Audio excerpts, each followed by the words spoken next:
G'day, how you going? It's Joe Mungovan here. We're on Live on the Lot on Skippy TV, and this is my song called Prescribe Me.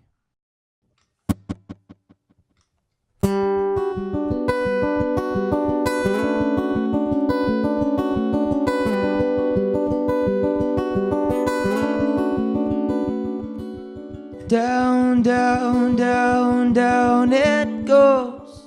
A raindrop on a window, a full train into the big smoke. I'm drowned in the chemicals. Ain't usually like this though. Ain't usually how it goes. I ain't usually like this though. It ain't usually how it goes. Prescribe me, divide me, my head and my body. Prescribe me, divide me, my head and my body.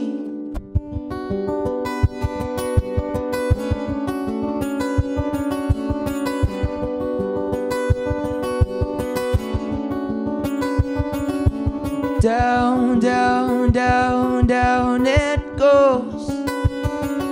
Her head down to her tiptoes. A full bar in the big smoke. I'm miles away from my home. Ain't usually like this though. Ain't usually how it goes. I ain't usually like this though. It ain't usually how it goes. Prescribe me, divide me, my head and my body. Prescribe me, divide me, my head and my body. Prescribe me, divide me, my head and my body. Prescribe me, divide me, my head and my body. Prescribe me, divide me, my head and my body. Prescribe me, divide me, my head and my body. Prescribe me, divide me, my head and my body. Prescribe me, divide me, my head and my body. Prescribe me, divide me, my head and my body. Hey, this is Joe Mungovan here. We're at Live on the Lot on Skippy TV, and I'm going to do a cover of a song called Home by a band called Edward Sharpe and the Magnetic Zeros.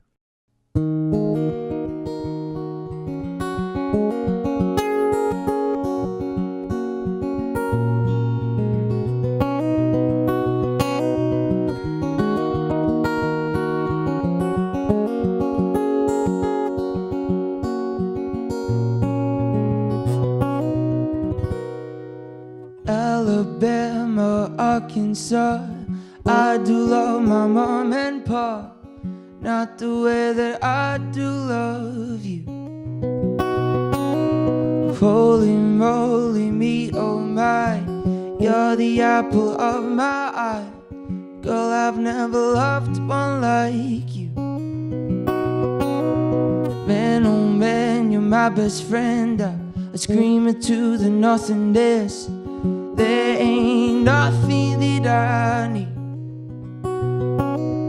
Hot and heavy pumpkin pie, chuck the candy, Jesus Christ. Ain't nothing please me more than you.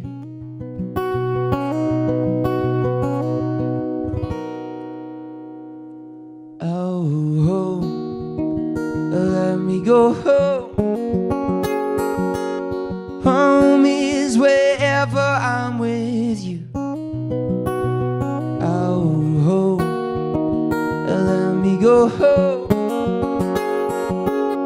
Home is wherever I'm with you.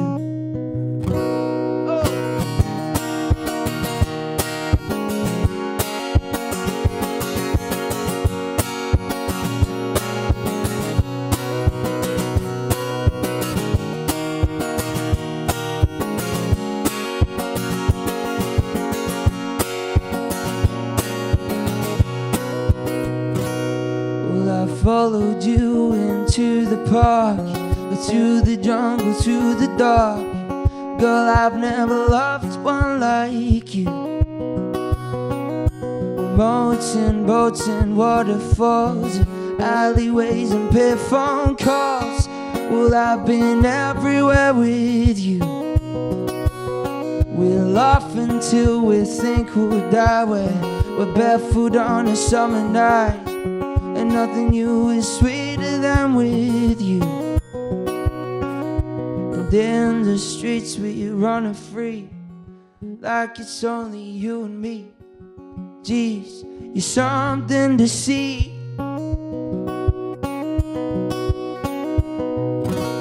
Oh, let me go home.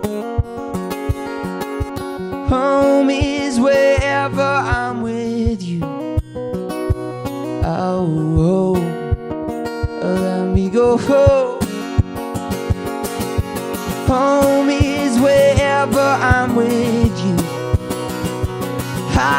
Oh, let me go home. Home is wherever I'm with you. Oh, let me go home. Home is wherever I'm with you.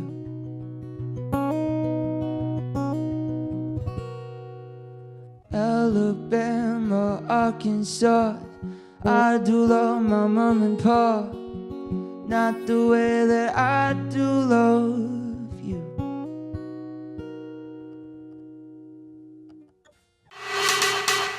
Ladies and gentlemen, welcome back to Live on the Lot. We've got cracking young Australian troubadour Joe Mungovan with us here today. Joe, welcome to Live on the Lot. Thank you. Yep. Thanks for having me. Mate, pleasure.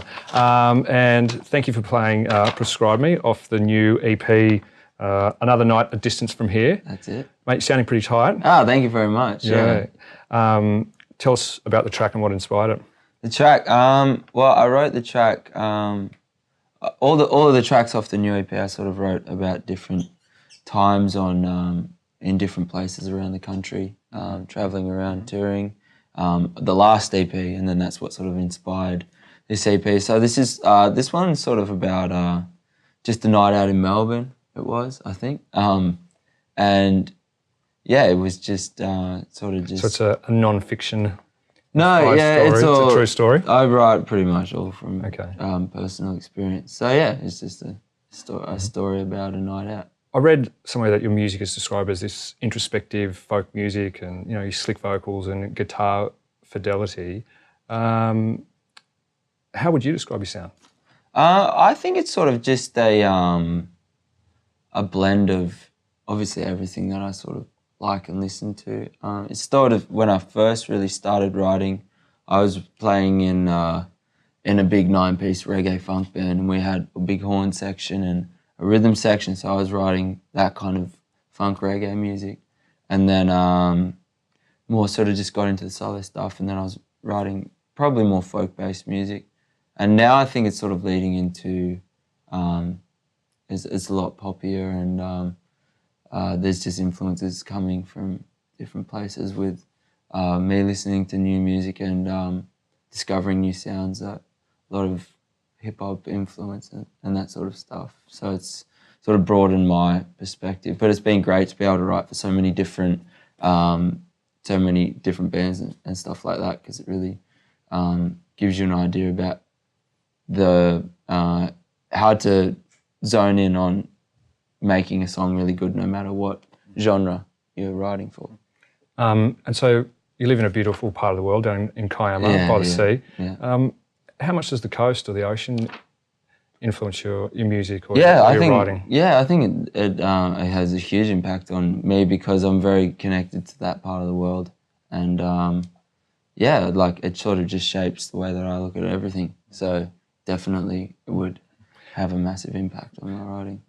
And so when you just played Prescribe Me then, I noticed you threw in some really cool percussion with the guitar then. Yeah.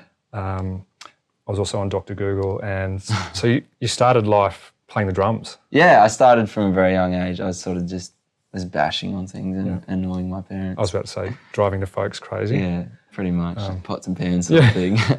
And that all came to an end with a skateboard accident. Yeah. Well, it sort of just came to a short break. Okay. It sounds like it was a pretty full-on stack, obviously. Yeah, it was a big one.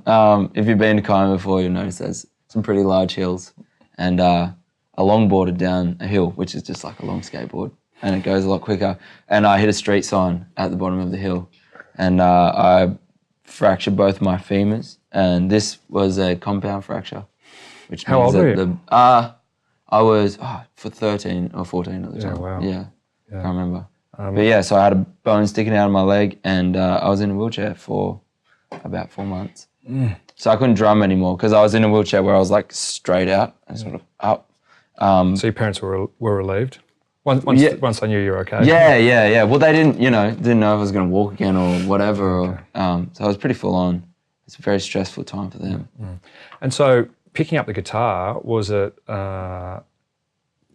Were you missing your music at that stage? Do you remember, or was it sort of something to occupy with, or keep you sane? It must have been a tough period. Yeah, I don't really remember a lot of it because I was taking a lot of morphine at the time. But I think it was just sort of that's just what led to. Like I still wanted to be playing music, and I did love the guitar, and I remember watching film clips on Rage and just sort of trying to copy what they were doing in the film clips, and because my dad had a guitar lying around. Okay. And then I just fell in love with songwriting and the idea of creating something. And when did you start to go out and play gigs for the first time? Well, I was playing shows in at my primary school where I grew up. We had a great school band. When you were a drummer? Yeah, when I was a drummer. And our teacher he was awesome. He used to take us out, pack up the bus, get all the kids on the bus, and we used to go touring around. And so I guess that sort of led to everything. But yeah. And so when you were back on your feet, were you able to play guitar in the band as a kid, or? Yeah, well, I was in high school during that time, so that's sort of when I started making my own bands and wanting to pursue that sort of thing a bit more. But it was a bit hard because I was in school and I couldn't really fully tour full time because I had to go back to school.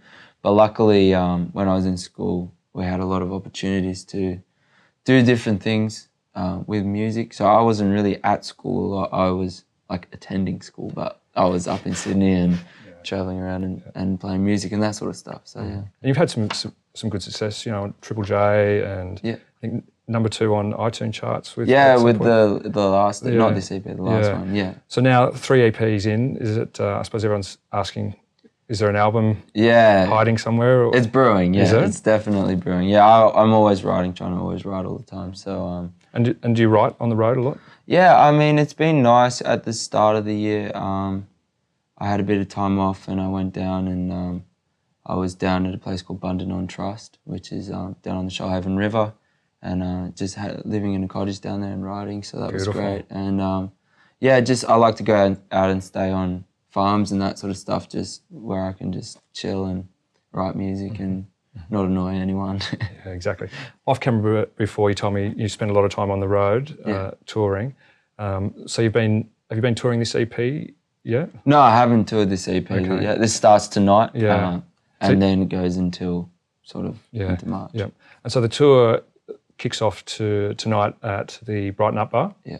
Okay. And then where are you going to next after that? Then I go down, play 2 home shows in Wollongong. Yeah. Okay. Because that's sort of and then up to Brizzy. Yeah. And music's got I know a few people from Wollongong. It's got a pretty loyal following down there, the music scene. Yeah, it's growing. It's great. When I first started playing music, they just had knocked down a place called the Oxford Tavern, which was sort of the place for music. And there was nothing, and there were so many bands that were just keen to really to find a venue. Yeah. And so a couple of guys got together and they started a venue called Yours and Ours. And they really just booted off the live music stuff in Wollongong. And they gave us a place to play in this tiny little, it's still there, it's called Rad Bar now. Okay. Which is actually where I'm playing. Yeah, nice. In this tiny little room. And we'd be playing there, most nights of the week. We'd be up there either watching or playing. And the punters love it. Everyone else that was there was just other bands watching each other, and it just slowly grew. And now Yours and Ours have a massive festival, and they get international acts down to Wollongong, and it's like they've done such a good job in getting all that stuff down to Wollongong, and giving us, like at the start when we were 16, and giving us a place to play, which was awesome. Okay. And so for all the fans out there, where can they go to find out when they can catch you live? Just on my website or my Facebook or any of my social media pages. Okay. Yeah. Ladies and gentlemen, Joe Mungovan. So go to his website and buy a ticket and go and see his tour. You won't be disappointed. Don't know which camera, but yeah. Thanks, mate. No worries. Thank you so much. Thanks for coming on Live on the Lot. No worries. Thanks for having me.